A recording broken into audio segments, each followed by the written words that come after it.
Stecia wale Yeyambudde nalangira nagata chali president wa Peasant party, that is National Peasant Party NPP.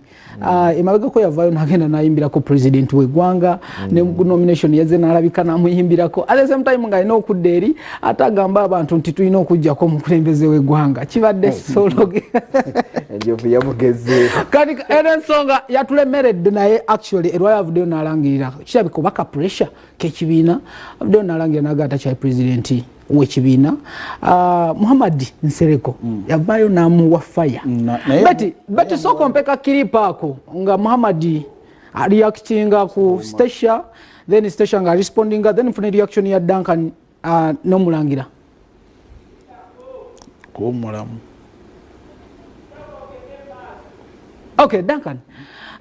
ensonga yo soko ompeko reaction yayo according nga wabirabye kwa David trending bine mituganzo biraba ngo already Stecia mkibina yavayo nti mukuvayo bafunamu obutakanya nti ebigendo by'ekibiina oba entambula y'ekibiina yagenda okulaba ndowooza bali bamujjaje bamujja batuga nti ffe sente ze tuyina jangu ekibiina bw'okituulamu nga atandika kama bukami agatuukayo ndowooza nga n'enjala bagisiiba nga tebakyalina kyakulya mukuba nti balina kyakulya n'agamba wano ndi luddawa Kasiba ntomisizaamu amaaso Kasiba nti ate teyali mu lulya akajja Kasiba nti yakaja bwe bagenda kiro nkinga Samula baliwo Kasiba tomuleseewa teri mu Robert Samula banze yaliwo ninange bwaida mulabye katinga chaka yajo obudde bugenzo oba yakera n'avaawo mangu kutegera kati ndowooza mu byonna byonna okubitunulira batula wansi jukira bali bamesenga president kati bamaliza bamutuula wansi batuuka baagala omusala amayinja okutegera mu byabwe eyo gye bali baagala musala amayinja baleetaani omusajja abakulembera ekintu so ebigendererwa byabano tebyali bya Stecia kubeera president wa kibiina wabula ebigendererwa byabano byali bya kibiina kumanyika kuba kibiina tebakigulawo ku olwo kyadda wekiri kiyinza okuba kiweza emyaka 15 byonna ebibiina bigulawo kati kati banoonya ne bagamba ani asobola okiteeka mu bantu in all of 15 years yana badachi reading kibaddeyo wansi ndowooza nga bakirirako mukyere naye kibadde tekiriiko mu bantu badde n'olunaku n'olumu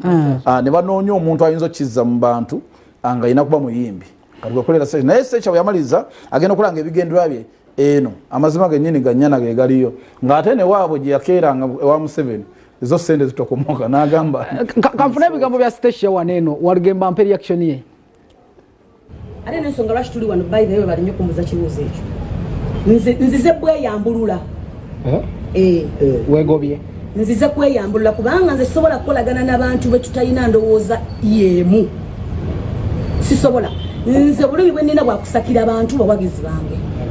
era sigenda kulekeraawo okubeera nti nvudde kuba pulezidenti sigenda lekeraawo okusakira abantu era ngenda babulira ekintu ekirala nga mmaze okutegeera abantu abalala ngenda otambula nabo abali mu layini yange erwanirira omuntu wa wansi Peasant